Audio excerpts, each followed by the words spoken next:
নমস্কার, এরুচর্চায় সকলকে স্বাগত। এই মুহূর্তে অনেকেই জানতে চাইছেন যে এসএস কেমিস্টের বেতনের খবর কী।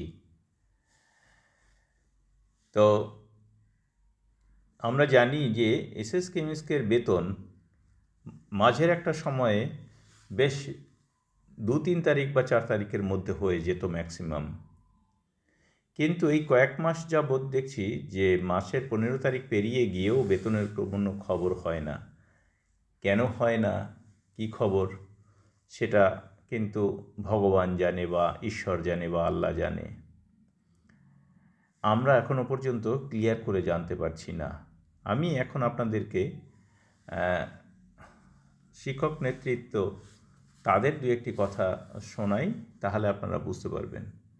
যেমন বেতনের খবর আছে কি, একজন শিক্ষক আবদুল্লাহ নাম, তিনি লিখছেন, সরকারের এরকম উদাসীনতা কি কোনোদিন কাটবে বলে মনে হয়? তো তার পরিপ্রেক্ষিতে সজল মুখার্জি, এসএসকে শিক্ষক নেতৃত্ব, তিনি কি লিখছেন বা বলছেন শুনুন। আগের যত খবর আমরা পেয়েছিলাম সবটাই ঠিক ছিল না। আগের যত খবর পেয়েছিলাম বলতে কি বোঝানো হচ্ছে এই যে তিনি এর আগে মেসেজ করেছিলেন যে গত সোমবার দিন আশা করা যায় সকলের বেতন হবে, এবং রাজ্য থেকে বা মিশন থেকে জেলায় এসে টাকা পৌঁছেছে। তাই তিনি কিন্তু এবার বলছেন যে আগের যত খবর আমরা পেয়েছিলাম সবটাই ঠিক ছিল না।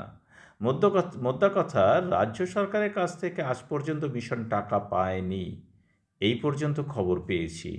ভীষণভাবে বিভ্রান্তি চলছে, মিশনের লোকজনও বুঝে উঠতে পারছে না, অথবা আমাদের সবটা বলছে না, এরকম একটা অবস্থায় আছে। তাহলে দেখা যাচ্ছে যে বেতনের কোনো খবর নেই, আর বেতনের খবর কি হবে বা 2-1 দিনের মধ্যে হবে কি না সেরকম খবরও নেই। বেতন নিয়ে একটা বিভ্রান্তি চলছে। তো এই মুহূর্তে এসএসকেএমএসকের বেতন কবে হবে, কিভাবে হবে, কখন হবে, এটা কিন্তু বলা যাচ্ছে না। অনেকেই জানতে চান, তো তাদের অনেকেই আমি বলে দিয়েছি, টেলিফোন মারফতও অনেকে জানতে চান, তাদেরকে অনেকেই বলেছি যে দেখুন ঠিক সেভাবে কোনো খবর নেই। তো যদি এখনও পর্যন্ত কোনো খবর নেই, যদি এর পরে কোনো খবর হয় অবশ্যই আমি জানাবো। আর আবদুল্লাহ মাস্টারমশাইয়ের যে মেসেজ, যে সরকারের এরকম উদাসীনতা কি কোনো দিন কাটবে বলে মনে হয়, তো তারই পরিপ্রেক্ষিতে আমি একজনের একটি খবর দেখিয়ে মেসেজ দেখাই, তাহলে আপনারা বুঝতে পারবেন।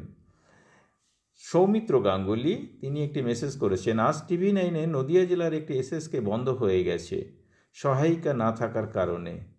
সেখানে জেলার এক নেতা TV9কে জানাচ্ছে এসএসকেএমএসকে এ ব্যাপারে এই মুহূর্তে সরকারের কোনো চিন্তাভাবনা নেই।